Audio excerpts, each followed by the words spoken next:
But your pretext is that Jesus was a vegetarian and might have been crucified because of his vegetarianism. I mean, on what possible planet do you base that on? The Passover meal, if you read in the scripture, it says nothing about him eating a lamb. It's not mentioned in the scripture. And in fact, what it does say is that he went to join everyone for his Last Supper. And Piers, what was served at the Last Supper? Do you remember? Well, why don't you tell me what you think was served? Veggie burgers? Well, it says in the scripture, bread. Luke 24, 41 to 43. Jesus ate fish. Jesus also served fish to his followers. Matthew 14, and he caused the fishermen's nets to be filled on 2 different occasions, Luke 5 and John 21. The purpose of catching the fish was to sell them so they could be eaten. Jesus also cooked fish for his disciples, John 21, 9. So he clearly ate a lot of fish. Well, I'll say this, in the movie, we bring up the Gospel of the Ebionites, which scholars, there's a consensus that this was an original document, the original Hebrew document of the Gospel of Matthew that the Ebionite tribe used, the Ebionite movement. And these are the people that followed James the Just, Jesus' brother. And they have an original statement from Jesus that says, I do not want to eat this Passover lamb with you. This is a document that we don't have anymore. Again, your Piers Uncensored. I would suggest, and many scholars suggest, that this document was censored a long time ago, Wow. 2,000 years ago. Conspiracy. You want this to suit your narrative that we should all be vegans and vegetarians, and yet by trying to pull Jesus Christ into this and twisting the actual words of Scripture from the Bible, I think you're doing yourselves a disservice. Yeah, here's something that suggests something worth considering, which is that Jesus' own brother, James the Just, that everyone knows, in multiple historical documents, in the first paragraph that describes him, it describes that he never ate flesh. From the time of his birth, he never ate flesh. So this his is Jesus' own brother. So just to be clear, his brother was a vegetarian, you're saying. So if you guys had a movie and the pretext was I'm a murderer, and when I got you on to talk about where's your evidence, and you went, well, your brother murdered someone, that's not great evidence.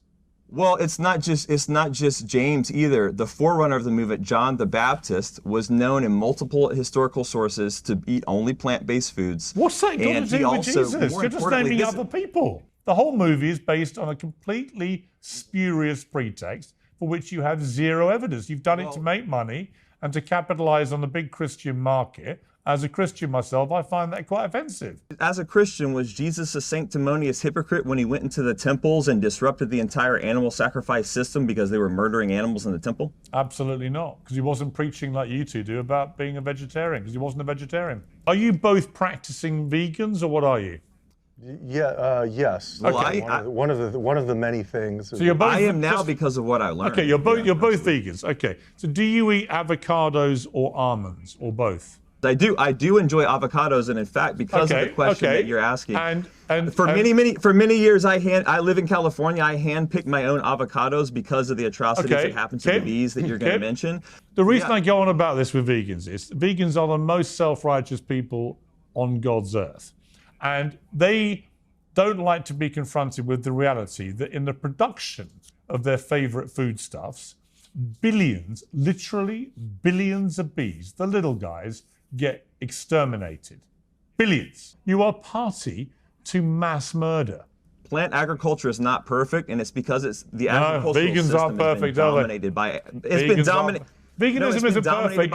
It's been dominated by. Yeah, but you see, this is the trouble. You make a whole movie trying to prove something you can't prove about Jesus being a vegetarian. Piers, and yet here I have you. Piers, you're doing whataboutism. You need to watch the film first off, and you'll see there's overwhelming evidence in there proving not just vegetarian of what he was about in the movement. I just asked you to give me one piece of truth. I just asked you to give me one bit of evidence which proves he was a vegetarian. You couldn't give me one. As a Christian, I forgive you both. Well, Piers, you're a very, very sweet guy, and I actually honor that, and I think you're an awesome person. I know you love your cats, and I think that it's in your heart. I know you're against factory farming, yet you still eat factory farmed animals. Why do you do that? I like meat, what can I tell you? And I'm not a hypocrite. I'm not a sanctimonious hypocrite.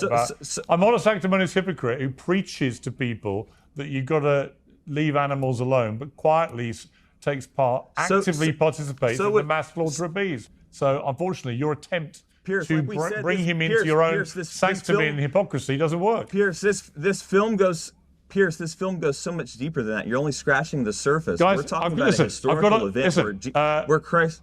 Cameron, it's been very interesting talking to you. You haven't persuaded me. You need to watch the film. We're called Uncensored. If you watch the film, let's have it again. I was about to give you a plug.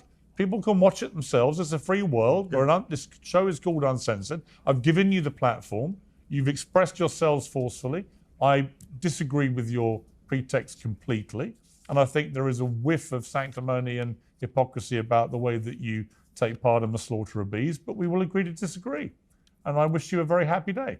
Pierce, one last thing. From the beginning of the Bible to the end, it's very, very clear. Genesis 1:29, God gave us plants to eat. In the future coming of the prophetic kingdom of heaven, the lion will lay with the lamb, and it's the same thing. We're right in the middle of that time. So you as a Christian should be able to ask these questions without shutting them down. I promise you it's not as hypocritical as you think. You know what? It's very, very good question to ask. And it goes so much deeper than whether or not Jesus was a vegetarian. On my way home tonight, as I'm eating a Big Mac with large fries, I'll give it a thought. Guys, I've got to leave it there. Thank you very much. After you watch the film, you might think twice. Kim Cameron, I appreciate you coming on. Thank you very much.